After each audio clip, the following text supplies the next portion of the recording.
Okay. But can you all hear me? Yes? Yeah. Good. Because I don't like mics because I talk with my hands. Sometimes it doesn't work. So, you can have to switch. First.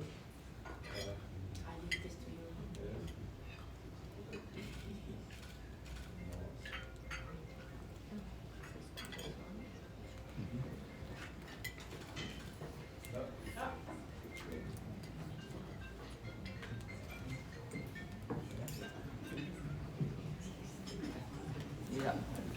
Okay, so today it's about severance, moving out of companies. I have a question for you.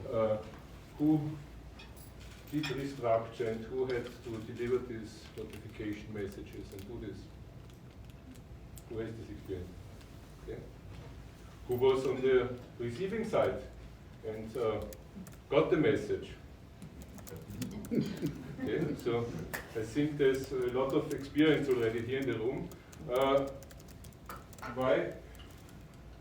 We want to talk today about what is different and what are different in cultures, what is different in legal perspectives, also what's maybe similar, what's needed. I also have a next question. Come on.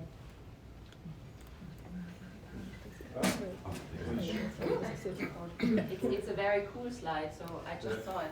Yeah. Okay. Just to come back.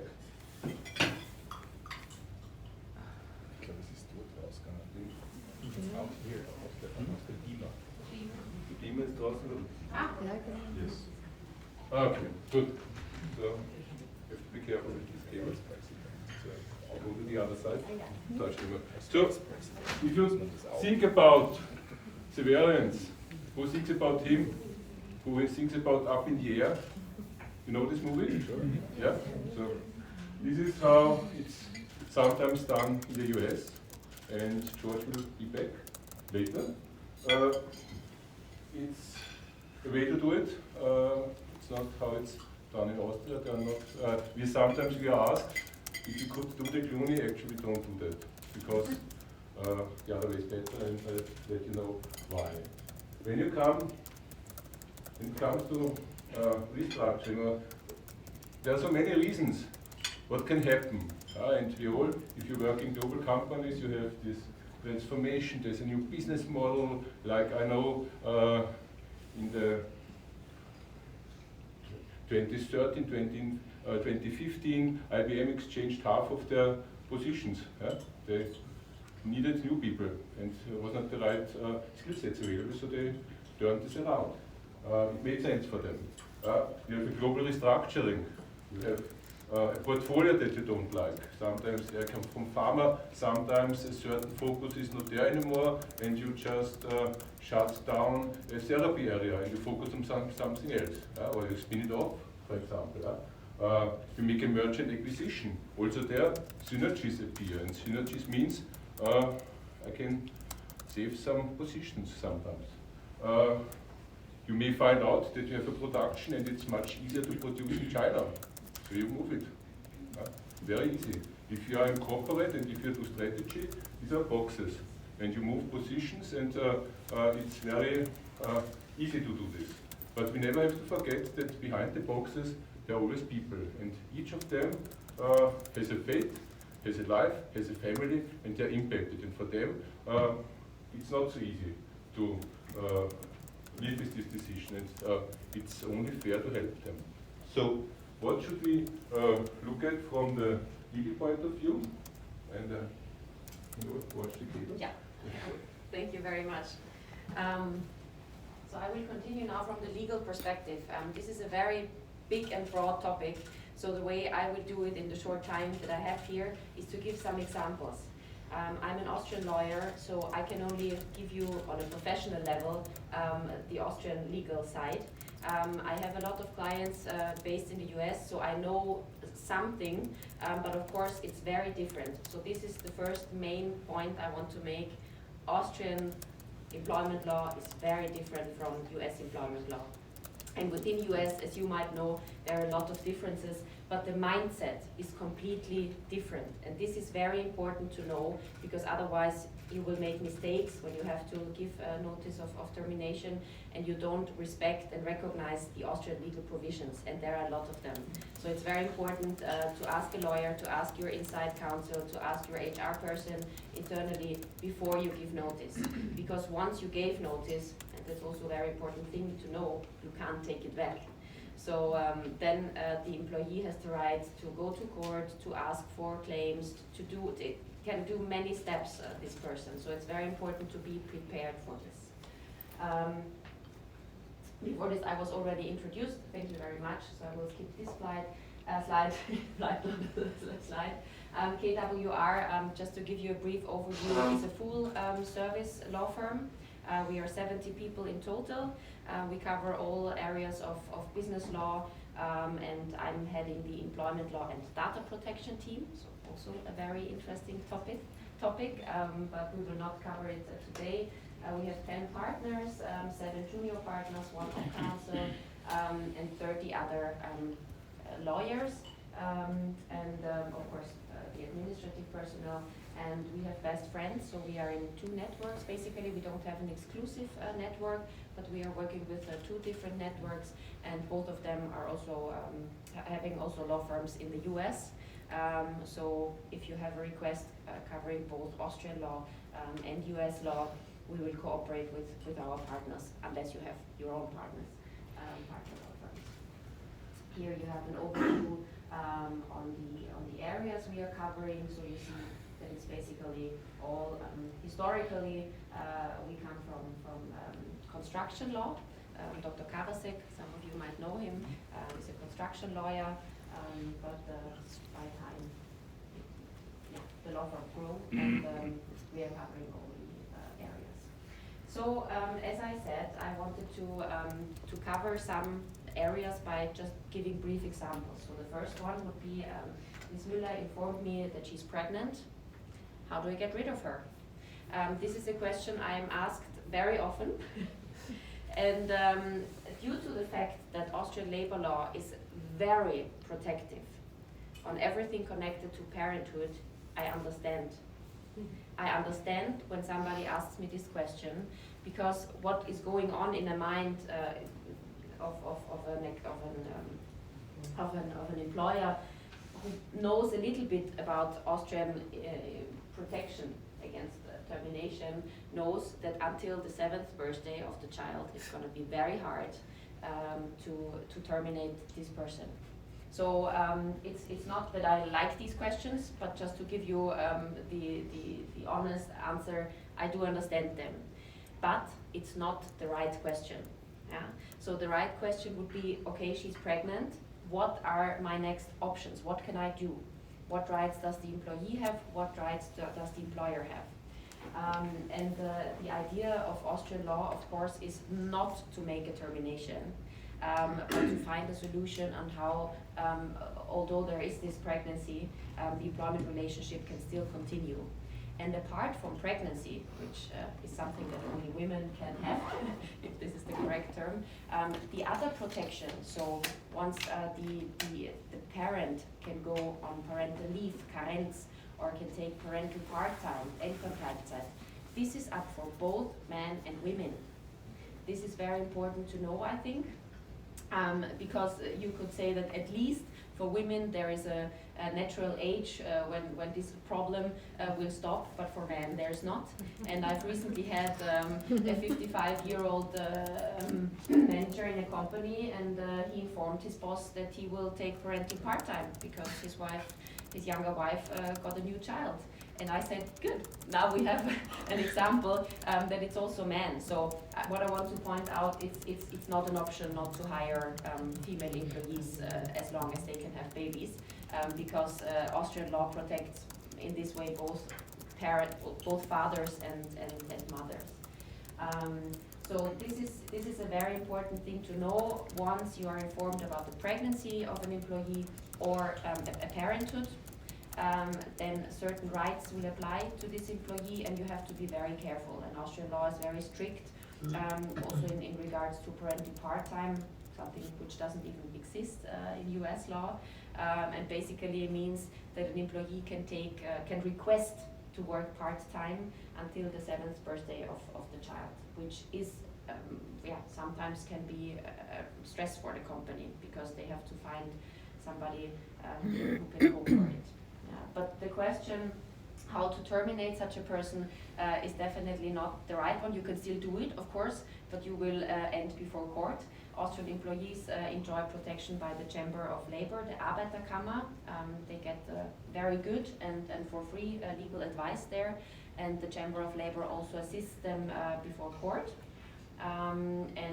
If you go to court and say, I just fired a pregnant woman, then the proceeding will be very short, probably also already closed in the first hearing. The next case would say, well, I don't need any reason for termination under Austrian law. From a legal and upfront perspective, yes, it's correct. You don't need a reason to terminate an employee under Austrian law, and I also advise, unless it's, there we often have our discussions, because from a legal perspective, I say that it's better not to name a reason unless it's an objective reason, for instance, rationalization or closure of the company. But if it's not that clear and understandable from a legal perspective, it might be wiser not to state any reason, because if you state the reason, then the employee will immediately prepare him herself for court. And if you don't name the reason, you have maybe more time to prepare. Because the truth is, once you are in front of court, you do need a reason. Yeah, that's something which is, I think, important to understand, that by law, if you stick to the notice periods and notice dates, which is very important, and don't make any mistake there, please, then you don't need to name a reason and you don't need to have a reason. But the employee can challenge the termination, and then before court, it's very important that you have evidence of why you actually terminated the employee. You are not allowed, of course, to terminate for unfair motive. You are not allowed to terminate employees with special protection. So pregnant employees and parents are one of the groups, works council members, disabled employees, and so on and so forth. And this is in common between US and Austrian law. Avoid any discrimination based on age, race, and so on and so forth. But this, I think, is very similar and maybe even stricter in the US, this discrimination issue. Third case means tomorrow we finally have to kick out or to dismiss the Heisleiter regional manager. I'll text him, I'll give him a WhatsApp message. This is referring to the question on how you formally do a termination. Unless you have in the contract, in the employment contract, a clause stating that all declarations have to be in writing, you don't have to issue the notice of termination in writing under Austrian law. So generally, it might be possible that you indeed write a WhatsApp. Of course, I wouldn't recommend this at all. So it's very important from my side to make it in writing, to have the signature below it, and to either hand it over or to send it by a registered mail, messenger, or whatever. Yeah? But it's important to know, unless you have in the contract a clause saying that it has to be in writing, you are not obliged by law. But the employer, of course, has the risk and has to prove that the notice of termination was served. And of course, the two, how to say, what's the name? Check mark. Thank you. The two check marks in a WhatsApp message will not be considered as sufficient proof of giving service. Yeah. So yes, you could, but latest if you are in front of court, it will be very difficult for you to prove how it really is. So also be clear about the formalities. Also be clear about who gives notice of the termination. Is it the person who is really entitled to it? Is it the managing director, the procurist? Is it the HR manager? Because I have a lot of cases actually where the notice of termination was given by the wrong, in the sense of not authorized person. And this is then also not so nice case, because it will be closed very soon, because the notice of termination has to be given by the person entitled to do it. The next case, also to give you an idea of some specific, is the question I often get also. There was an incident, for instance, the employee broke his duty to confidentiality and gave some information to the press. Let's take this as a case. And then I am asked, shall we issue a warning or shall we dismiss this employee? Or I get the question, shall we first give the warning and then make the dismissal? The first question is, yes, let's discuss what is the better option. But the second question, and this is the sentence here, it's not an either or, it's an either or, so you can't do both. If you issue a warning letter, then that's it. Then the law would say it wasn't that bad that you cannot continue the employment relationship. So if you think it's that bad that you cannot work with this employee for even one further day, you have to give notice of dismissal. Be very careful with the wording. We have several forms of how you can end the termination relation and employment relationship. So we have the ordinary termination, either by the employee or by the employer. And then we have the dismissal, which means immediate termination for good cause. For the ordinary termination, you don't have to name a cause. For dismissal, you have to have a good cause. So that's the difference. And it's very important to be precise. I very often have letters saying, for instance, the word dismiss, but they mean an ordinary termination. And the employer, under the Austrian idea, is obliged to be precise and transparent. It's not the employee who has to interpret the termination letter. It's the employer that has to be very precise. So be precise about the wording.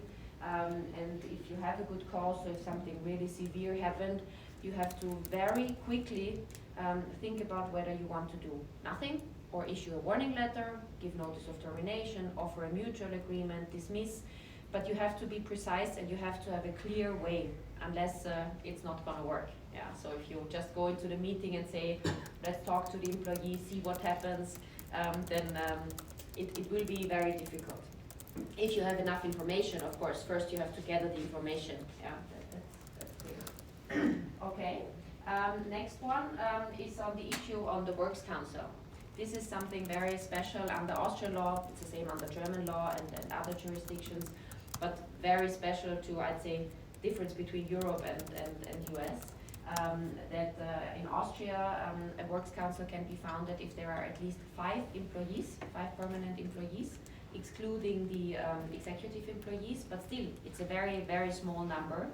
And it's up to the employees to build a Works Council or not. The employer has to kind of live with it and has to involve the Works Council in many issues, and one of these issues are terminations. So if you want to issue a termination and you have a Works Council, you must inform the Works Council 1 week in advance and await this week unless the Works Council gives you information what he or she wants to do before. But it's very important to keep this procedure, to address it to the right person within the Works Council. It has to be the chairman or the chairwoman, not any member. And in case of a termination, you have to have this procedure. In case of a dismissal, as I said, for good cause, you have to inform him right afterwards, or her. But please don't go around the Works Council, because if you have a Works Council and you do the termination without involvement of the Works Council, it's null and void. So also very easy case for an employee if the employee can prove that the Works Council was not properly informed. The Works Council, this is also important to say, cannot say he doesn't accept the termination and then you are not allowed to do it. That's not the case. It's still the employer's decision on whether to terminate or not, but the rights of the employee, which court claim he takes, is up to the decision of the Works Council. So there's the connection. Next case, I think, also very, very often, and also maybe a truth that we have to live with, saying to an older employee that you are not familiar enough with new technologies. We really need young employees having a lot of power, and that's not going to work. So this, of course, and this I think we are in common, US and Austrian thinking, is not okay.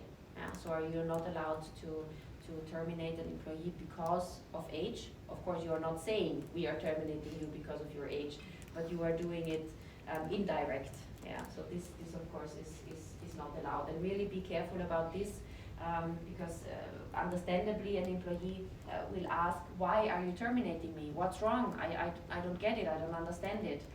And some employees can be very hard on this, which also is understandable. But if you are on the employer side, you have to be very precise on not falling into the trap. I really say it like this, not falling into the trap of saying something which is discriminative. Yeah. Because even if it might be the truth, which it shouldn't be, then try to say something. To say something else. It's bad that I have to say this, but from a legal perspective, it's really important.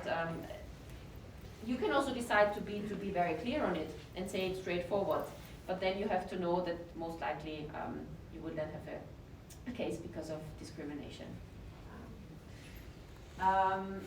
Next case means an employee is terminated and the employee is told that during the termination period, which can be up to 5 months in Austria, depending on the years of service, so you have to look it up in the law or in the collective bargaining agreement. Don't let me forget to speak in a second about the collective bargaining agreement. So during your notice period, you have to consume open vacation and overtime. This is not possible under Austrian law. You can agree on it, but you cannot force an employee to consume his or her open vacation or overtime during the notice period. Yeah, a mistake which is very often made. Because, for instance, in German law, under German law, if you have it in the contract, it's possible under circumstances, but in Austria it's not. And the last example, it's connected to sickness leave. Let's hope we don't have the problem. I get a lot of questions now on coronavirus, how to deal with it from an employment law perspective. But let's take a normal example that the employee, Mr. Huber, has been on sick leave for 3 months. That's not bearable for the company, so we have to dismiss him. Here also Austrian labor law is very protective, saying that the fact that an employee is sick must not be a reason for dismissal nor for termination. If it's really a continuous disability to perform work, the situation might change. But then there's a very short line and a very thin line to the problem of an employee maybe becoming disabled. And if then the employee is disabled, he or she has special protection against termination. So these sickness cases with long sick leaves are very tricky under Austrian law, and it's really important here to seek advice and to try to find the best proceeding, maybe a mutual termination. And of course it's not easy, because if somebody is sick, you wouldn't want to terminate him. But on the other side, if he's blocking a position, it's also very difficult for the company. So these are cases where it's very important to try to find a human decision, but also a legally correct decision. And on the collective bargaining agreement, this is something also very, very, very special to Austrian law. You might already know it, that each industry has a collective bargaining agreement, Kollektivvertrag. It's something which is normally, there are some exceptions, industry-wide, not company-wide, not company-based. And this is a document that you always have to have a look into it, because it covers many, many important subjects, especially working time, but there might also be clauses on termination that deviate from the law. And Austrian law says that for the employee, it always the rule applies that is more favorable. So if the collective bargaining agreement is more favorable than what the code says, then the collective bargaining agreement will apply.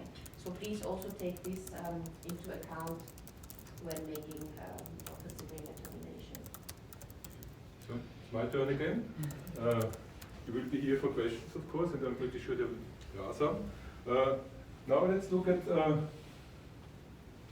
the human factor and what's important. And maybe why can we do this? How comes? We have Termination is a company that's the leading company worldwide in outplacements and also the leading company in coaching. You may not have known that.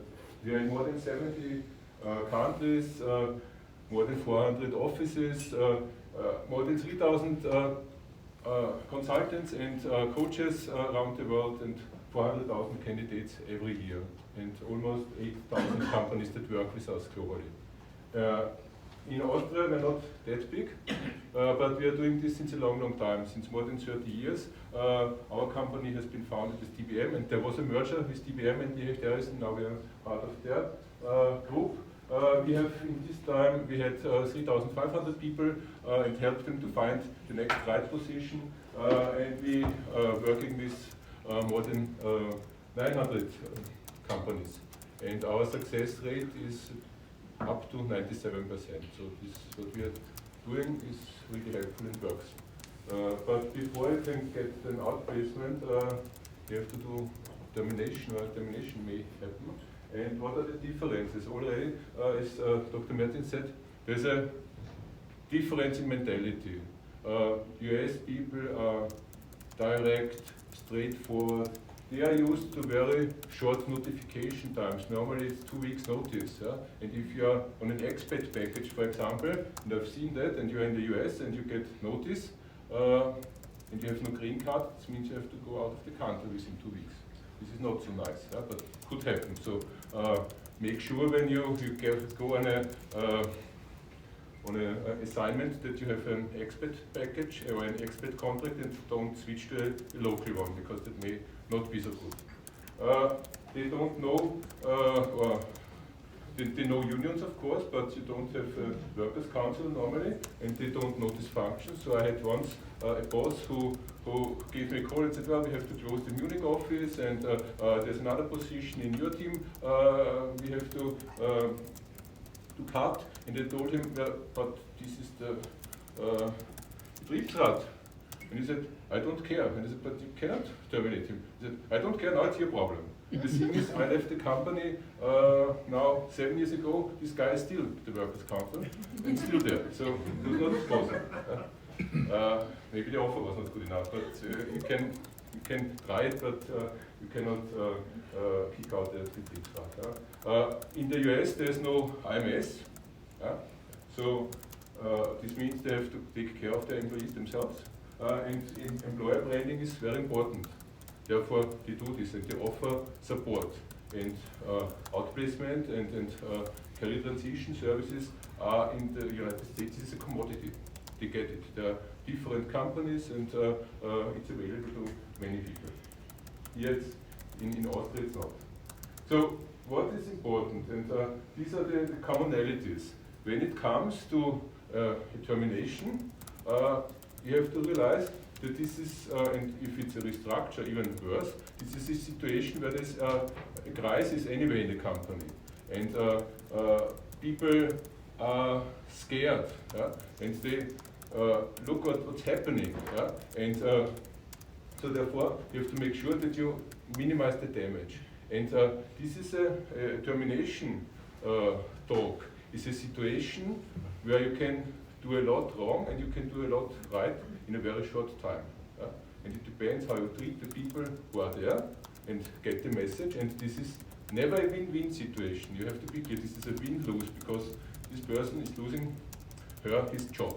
And that may even come unexpected. So there's emotion ongoing. And you have to make sure that this is done in the right way. And many times this is not done in the right way. And I will give you some ideas what you can do, or some hints. But this is not only about the people who are impacted, it's also about the people who have to give the message, yeah? Because they're also humans, and there are emotions involved, and you could also have some harm, and you have to be aware what's going on. Yeah? And if there are people who only have to lay off, like the work law, a person in HR doing all the talks, that's really well, may not be healthy. Yeah?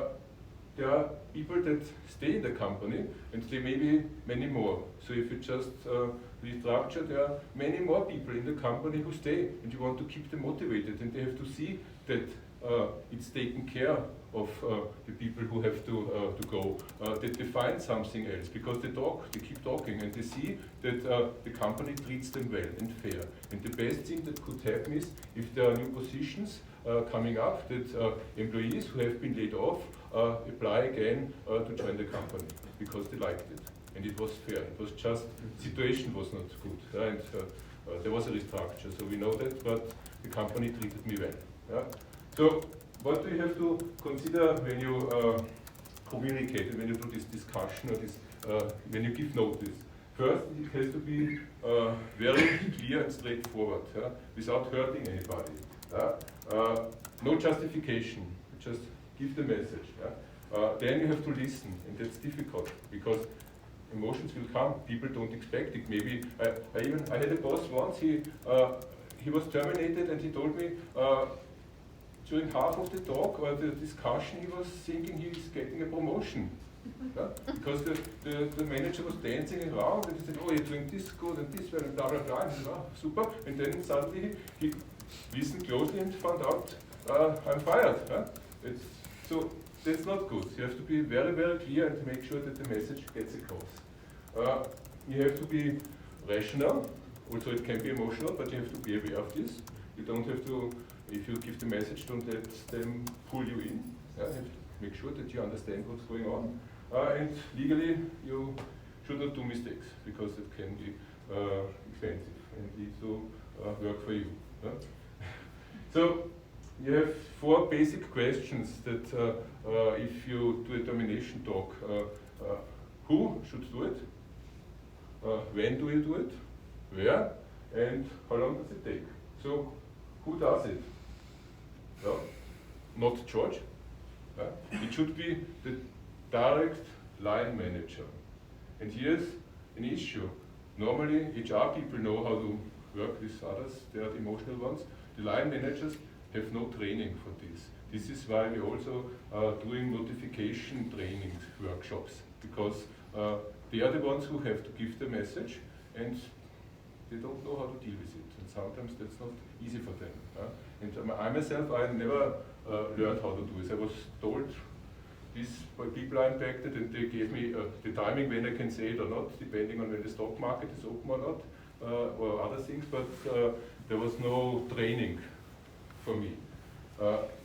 The first discussion should be one-on-one, and you should be aware that you have to have a follow-up discussion. It's just to get the message across, to listen what's happening, to let them vent, to make sure if you have an offer, to tell them that there is one, but then they have to just digest it. And if there's also a change in management, then the old one should deliver the message. So the new one is not, doesn't have the burden of having laid off all the people. So when do you do this? Well, first, and this is why it's in red, only after very good preparation. You should know what the legal aspects are, but you also should know what you want to offer. You should, of course, know how what happens with vacation, all the other things. That got the bonus, for example, will this be 100% or whatever? All this has to be really considered, and you have to know what you want to offer and what you can give them. And if there's an additional package what you offer, this has to be very clear to you. If you don't know that, you're not well prepared. You should do this just spontaneously during the day, not during the Christmas party, not on the birthday of the person, not on the beginning of a vacation, not on Friday evening, just before you go, let them know they also go. And as early as you know what's going to happen, you have to tell them. Think about what security implications may be. So are they allowed to go back to their workstation or whatever, or do they just have to leave the office? I would at least, at this time, I would tell them you can go home today and consider, and this is the offer, but you don't have to work today anymore. That's, I think, only fair to consider the emotion. Of course, the communication politics have to be clear. What is the strategy? And that normally in big corporations it comes down. They know what the wording is. You just have to make sure that this is well communicated. And if there are more talks, then you have to make them in short time frame. Yeah. Where do you do this? Well, you have to do this in the office of the manager, round table, not from behind your desk. Make sure that there is no disturbances. Consider that this is not a routine situation. Don't do this in a, if you have, these open spaces and you have these glass houses or aquarium meeting rooms, don't do this. Don't have a notice room, so everybody knows if people go in this direction, you will not see them again. That's not a good idea. So if this is a rep or somebody who is on the road, don't do this in an inn or at the roadhouse or at this gas station where just meet them. So really take the time and the setting. Yeah? How long should this take? So normally consider this to be 15 minutes. Very short, because you only need 5 sentences to deliver the message, then you let it sink in, and then you talk about the next steps. Of course, sometimes there may be more emotions, there may something happen, you may need time to also reflect on this, so you cannot stagger it in 15 minute slots. If you have to do many discussions, I would take an hour or something for this, and then the next one. And just make sure that everyone is different and they may react differently. And as I said, you have to give them the notice, tell them what's there, make this very clear, don't use any conditional sentences, I would like to, I want to, do I want it or not? So today I have to tell you that your contract is terminated. We are restructuring, I'm sorry, let's see what we can offer you or how we can help you. That's it. Yeah? And then you listen and hear what's happening. And then you discuss the next steps. So we talked about emotions, and there are some reactions that you could see when you tell people that they are impacted. And generally you have four types. There is the one that is self-controlled. This person reacts very rational, calm. Yeah? You take it in, you think, super, this was easy. I give them the message, they say yes. Nothing else. So, thing is, or what could happen here is that they are not getting it, yeah? But you don't realize it. So you have to make sure in this case that they really understood what's going on and that they are, that they just received the notice. And it could happen that they say yes, okay, fine. They go out and the next day they come back to work because they didn't realize it. So you have to make sure they understand what's going on. Then the aggressive one, well, easy. They explode, they go ballistic, they blame you, they argue, they yell, this is unfair, I've done so much for the company, do you know I have a credit running, whatever. So this is something you have to expect, and you need to know that this will happen. The shocked one goes down, they cry, they are pale. Reason what can happen here is that you feel guilty, and you may negotiate or you may give them more, as you wanted to do. And the negotiator says, well, I saw this coming, so let's talk about the deal. I think I did so much for the company, so I think I should get 1 more month or whatever. So they immediately start to work on what they can get. And depending on this, there are also different reactions that you could have. And if there's the wrong combination, then it can be very bad for the company. Yeah, I know it's the last one. So if you're confronting guy, this means you are you're giving the notice, you are the problem solver, you execute this, you're very tough, aggressive, and you don't see the feelings and the emotions that could come out on the other side. So there could be escalation, and if a confrontational person and an aggressive one clash together, then you may end in court because it escalates. Yeah? So you have to be aware, if you are confrontational, that emotions are going on, and you have to be aware of that. And you don't become, if an aggressive person is on the other side, don't become offended, don't take it personal, don't defend, just let them vent it and then continue. If you're a person that is suppressing, this means this is just my job, I just deliver it, the emotions may get to you, still you don't expect it. But you still have to make sure that you're aware of what can happen. And the last one, if you're looking for consensus, which means you're soft, you're nice, you're empathic, you feel with them, the thing could be that you don't know how to draw the limit. And you get personally involved. And what also can happen then, if you have a negotiator on the other side, that they just pull you over the table and you give them much more than you wanted to do. So you have to be aware of all this that could happen. In general, it's always important that you just treat people as humans, that you appreciate them, that you understand that emotions will happen there, but this whole activity is a part of employer branding. And if you treat them well and you treat them fair, then they will tell others, and they will come back. And what's more important, people who stay in the company are much more important for your success, so also they have to know that they will be taken care of. And as I said, this is a time where you can do a lot of damage in a very short time. In 15 minutes, you can make sure that your employee, I mean, they don't smile, but they at least should be neutral and know that they have been treated well and fair.